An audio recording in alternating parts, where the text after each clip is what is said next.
अब घरों से लेकर चौपाटी में होने वाली सफाई व्यवस्था, पार्किंग की समस्या से आम जनों को राहत मिलेगी। अब घरों से कचरे का संग्रहण 4 ठेकेदारों के हवाले रहेगा। नगर निगम के 16 संभागों को इन ठेकेदारों में विभाजित किया जाएगा। इस प्रस्ताव पर शुक्रवार को मेयर इन काउंसिल की बैठक में मंजूरी मिल गई है। इस प्रकार सभी 79 वार्डों में डेली नीड्स स्टोर खोलने और वाहन खड़ा करने के लिए 61 जगहों पर पेड पार्किंग को स्वीकृति प्रदान की गई है। महापौर जगत बहादुर सिंह अन्नू ने बताया कि डोर टू डोर कचरा परिवहन व्यवस्था के लिए टेंडर स्वीकृत कर दिए गए हैं। 4 ठेकेदारों को 4 जोनों में विभाजित किया गया है। 25 अक्टूबर के पहले शहर की सफाई व्यवस्था के लिए नए सिरे से ठेकेदारों को जिम्मेदारी दी जाएगी। अभी नगर निगम के कर्मचारी ही सफाई व्यवस्था को संभाले हुए हैं। मेयर इन काउंसिल की बैठक में उन प्रस्तावों को भी मंजूरी दी गई है जिनमें शहर में 1000 रोजगार का सृजन होगा। शहर को 61 स्थानों पर व्यवस्थित पेड पार्किंग की सौगात मिलेगी। इसके लिए स्थानों का चिन्हांकन किया गया है। महापौर जगत बहादुर सिंह अन्नू ने बताया कि 500 डेली नीड्स सेंटर खोले जाएंगे।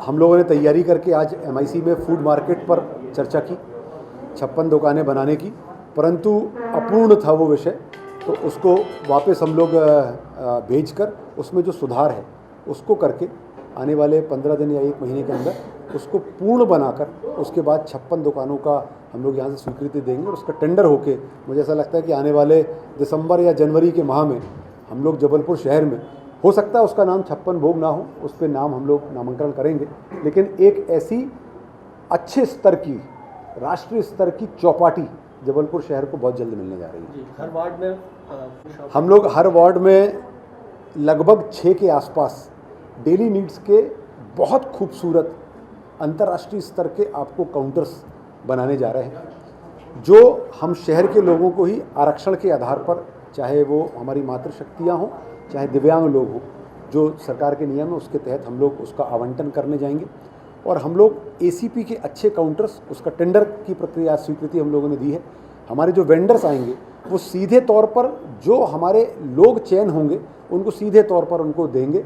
अगर उसमें फाइनेंस की ज़रूरत पड़ेगी तो बैंक से नगर निगम बीच में मध्यस्थता करते हुए उनको फाइनेंस कराकर ऐसे 500 डेली नीड के काउंटर मुझे ऐसा लगता है कि आने वाले 2 माह के अंदर जबलपुर शहर के अंदर चालू हो जाएंगे। पार्किंग का एक बड़ा शहर में था, उसको लेकर एक हम लोगों ने अभी जो काम किया है, 61 स्थानों को हम लोगों ने चुना है जिस पे 2 व्हीलर या 4 व्हीलर या मिश्रित पार्किंग हम लोग जबलपुर शहर में इन स्थानों पे करने जा रहे हैं। अवैध तरीके से जहाँ पार्किंग हो रही है, यातायात भी बाधित हो रहा है, तो यातायात बाधित ना हो और वहाँ पर पार्किंग भी किनारे साइड में हो जाए और वो पेड पार्किंग बना दी जाएगी, जिससे कि वो व्यवस्थित, उसमें पेड करने से बहुत ज़्यादा पैसा आवक आने की स्थिति नहीं है, परंतु व्यवस्थित पार्किंग शहर के 61 स्थानों पर आज हम लोगों ने उसमें स्वीकृति प्रदान की है। क्या लागत रहेगी ये जो स्वीकृति है, कितना खर्च करने जा रही है नगर निगम? इसमें नगर निगम का खर्च कुछ नहीं है, सिर्फ हम इस पर टेंडर करने जा रहे हैं और उस टेंडर से नगर निगम को आय होगी और हमारी जो सड़कें हैं उस पर जो यातायात होता है वो अलग होगा और एक पार्किंग की व्यवस्था, लोगों को सुविधा मिलेगी, आमजनों को ये व्यवस्था है। आपने देखा भी राष्ट्रीय स्तर का पुरस्कार मिला, लेकिन फिलहाल आबोहवा फिर कहीं ना कहीं खराब है, चिंताजनक हालात पहुँचे, क्या महत्वपूर्ण कदम लग रहे हैं? देखिए, पूरे देश में हम लोग 62वें स्थान पे थे, दूसरे स्थान पे आए, मध्य प्रदेश पे 1 नंबर पे आए एयर क्वालिटी को लेकर। निश्चित तौर पे जब त्यौहार का समय होता है तो इसमें ऊंचा और नीचा होता है और जब मौसम बदलता है तब भी ऊंचा नीचा होता है, परंतु फिर भी राष्ट्र स्तर पे अगर हम लोग देखने जाएंगे तो हम लोग एक अच्छे स्थान पे हर समय पे हैं और एयर क्वालिटी को लेकर हम लोग रोज़ चर्चा करते हैं और निश्चित तौर पर स्वच्छता, एयर क्वालिटी, जल प्रबंधन, इस पर हम लोग कभी अपना ध्यान नहीं हटाते और लगभग रोज़ इस पर चर्चा करते हैं और एयर क्वालिटी इंडेक्स को हम लोग निश्चित तौर पर मेंटेन करेंगे। क्या आप भी आयुष्मान योजना के तहत निशुल्क इलाज कराना चाहते हैं? तो सीधे चले आइए शहर के मध्य स्थित मालवीय चौक के पास शीतल छाया अस्पताल, जहां आपको एक ही छत के नीचे मिलेगा संपूर्ण बीमारियों का इलाज। 7 वर्षों से रहा विश्वास का प्रतीक, हजारों बीमार व्यक्तियों का किया सफल इलाज, बोन मैरो, बायोप्सी, कैंसर का सफल इलाज। इस अस्पताल को प्रारंभ हुए 7 साल हो चुके हैं और इस बार अस्पताल नए परिवेश में, नए संसाधनों और एडवांस टेक्नोलॉजी के साथ लैस होकर प्रस्तुत हुआ है। शहरवासियों, संस्कारधानी के समस्त नागरिकों के लिए शहर के बीचों बीच इस अस्पताल को बनाया गया है। सारी एडवांस टेक्नोलॉजी मौजूद कराई गई हैं। हेमेटोंकोलॉजी, थायराइड सर्जरी, लेप्रोस्कोपिक सर्जरी जैसी एडवांस सर्जरीज इधर पे करवाई जा रही हैं।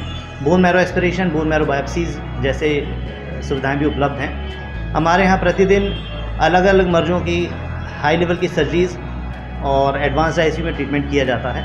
ये आयुष्मान योजना के तहत इस अस्पताल में निःशुल्क उपचार भी किया जा रहा है उन समस्त बीमारियों का जो आयुष्मान योजना के तहत शासन द्वारा प्रदान की जाती हैं। इसमें बहुत सी सर्जरीज, खासतौर पर कैंसर सर्जरीज भी शामिल हैं। जो शहरवासी या ग्रामवासी इस योजना का लाभ उठाना चाहते हैं वो शीतल छाया अस्पताल में संपर्क करें।